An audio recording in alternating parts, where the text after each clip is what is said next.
Hi friends, welcome back to my channel, and this is VMware vSphere 9 full course, and this is 17th video in this series. So in today's session we are going to learn one of the most powerful and important feature of VMware virtualization, which is vMotion live migration.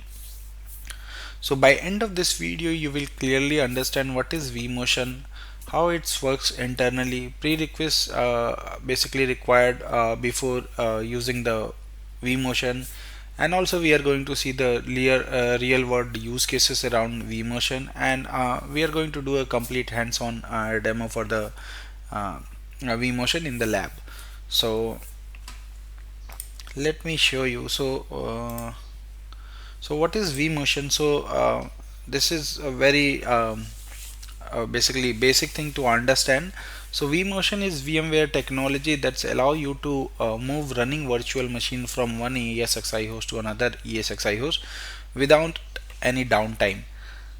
That means basically no shutdown required, no service interruptions to server or users, or no impact on the users during the live migration. So even if someone is actively working on the virtual machine, they will not notice during the migration there is a basically network failure or server is not available for some time. So during vMotion, how the vMotion basically works, it's transfer the memory state, CPU execution state, active network connection, everything is moved seamless from the source host to destination host in the background. So how vMotion basically works. So let's understand what happens behind the scene when you trigger the vMotion. So when you initiate the vMotion, the very first step one you can consider. So the ESXi host basically start copying the VM from source to destination ESXi host. Step 2, the VM is still running during the process, or any change in the memory are going to be tracked. And then step 3, change the memory page are copied again to the uh, destination host at the multiple time. And finally, once all the data is copied, VM is in going to be a pause state for some time, usually in milliseconds. And then step 5 is basically the remaining memory and CPU state are going to be transferred, which is going to be a final transfer, and the memory and then the VM going to be resumed from the destination host. So from the user's perspective, there was no downtime, zero interruption for the user basically. So this is why vMotion is very powerful and very useful while you are doing your production workload management, or maybe you are performing any maintenance activity, or you have configured basically DRS in your infrastructure where the machine need to be migrated from one host to another host based on the balancing the imbalance load and all those things. So vMotion is one of the basic but the very powerful feature in the VMware virtualization environment. So prerequisite to for the vMotion. So before performing vMotion, you must ensure all the requirements are properly configured. So very first thing is shared storage. So both ESXi hosts must have access to the same data store. So the data store, or you can say the virtual machine hard disk and other configuration files should be accessible from the both source and destination ESXi host. And then vMotion network, so dedicated VM kernel network port is configured with the proper IP address connectivity between both the hosts. And CPU compatibility, so same CPU family, or if it's not the same CPU family, you should have a enable v basically EVC, which is enhanced vMotion compatibility. Licensing side, vMotion require appropriate VMware licensing, so you should make sure you have a license which is required to enable vMotion. Networking configurations, same port must be assigned on the both hosts. So if you have a port group, let's say VMnet which is coming from distributed group, or maybe from a standard group, DB switch, distributed DB switch, or maybe local standard switch, you should have a same port group on both on destination and basically source and destination.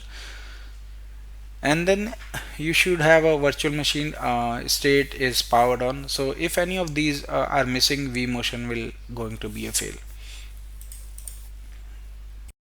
So now let's understand the vMotion, how it's being used in the real life or real environments.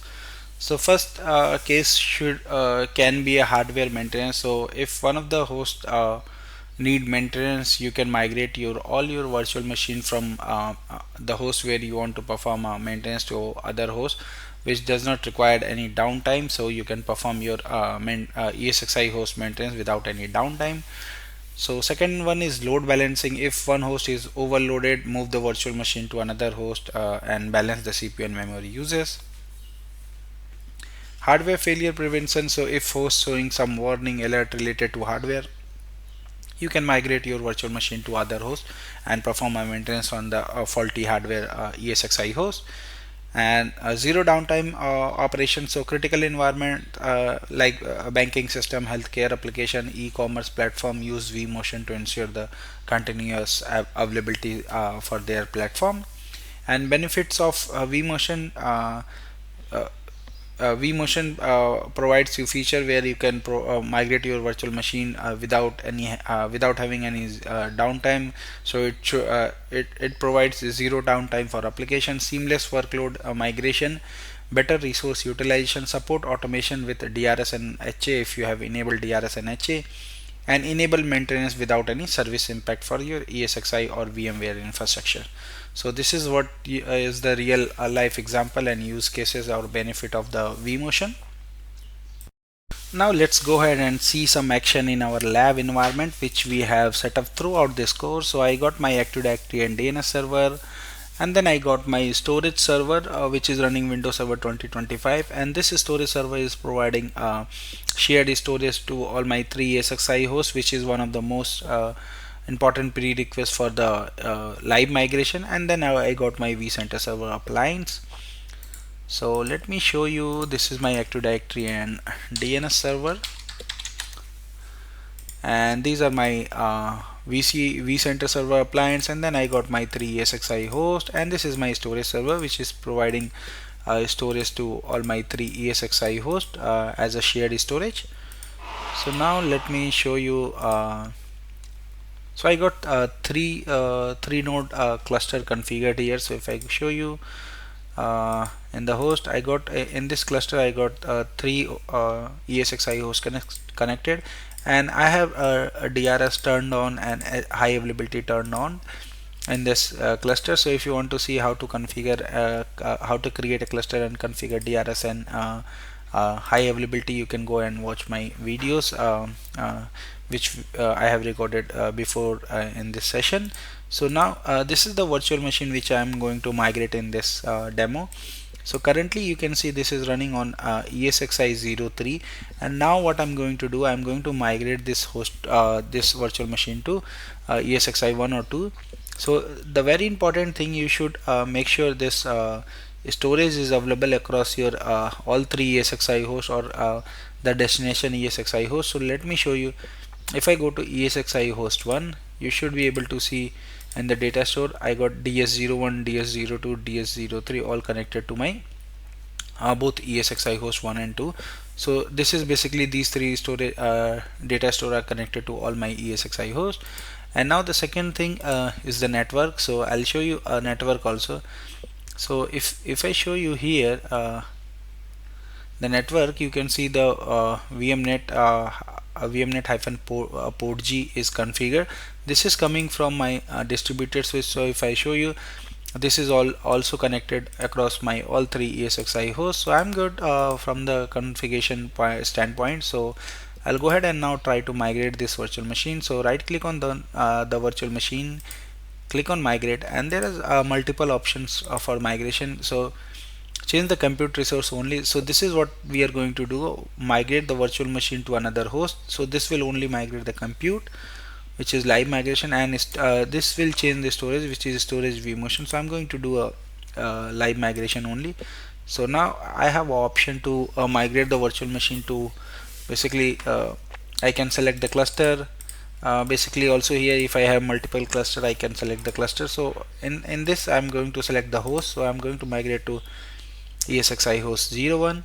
And before migration you should be able to verify your basically CPU and memory utilization is good, and then if everything goes well, go ahead and hit next, and then you will see the source network and destination network. So I have the same network configured. So if you don't have, you can go ahead and select the required network from destination network and click next. And I will go ahead and select the schedule migration with the highest priority recommended. So click next and then finish. And now soon this virtual machine is going to be migrated from host 3 to host 1. So now you can see 20% migration is almost done, and it should start. So at the backend now it is doing the process of copying all the memory, CPU state and network state to the destination host, and once this is copied it will start the basically do the final sync, and you can say cutover, and then it will start the virtual machine from the destination host. So let's wait for some time and see this. So now you can see the migration is completed, and now this machine is running from ESXi host 1. Now if I go to ESXi host 1 inside the VMs, you should be able to see this virtual machine is running from here. So this is good, and you can see the data store is still DS01. So let me migrate this virtual machine one more time to this host number 2 from the same cluster. So I'll select ESXi host 2, click next, and then leave everything default and click on finish. So the process of migrating virtual machine are going to remain same if you migrate from one ESXi to another ESXi host.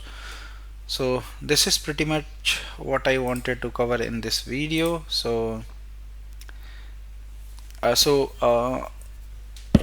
so one of the important for note for interview, if interviewer asks what happen if the shared storage is not available from the vMotion, so you should answer vMotion is not going to work if you don't have a shared storage, and instead you must use the shared storage or the cold migration basically.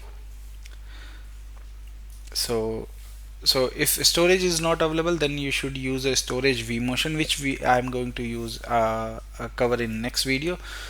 So in today's session we have covered what is vMotion, how vMotion works internally. We discuss about the prerequisites, real world use cases, and also we have seen the step-by-step demo. So that's it for this session. Thank you for watching. Please subscribe me for more videos, and if you have any query, any question related to this, you can always post me my given mail IDs. Thank you once again. Bye bye.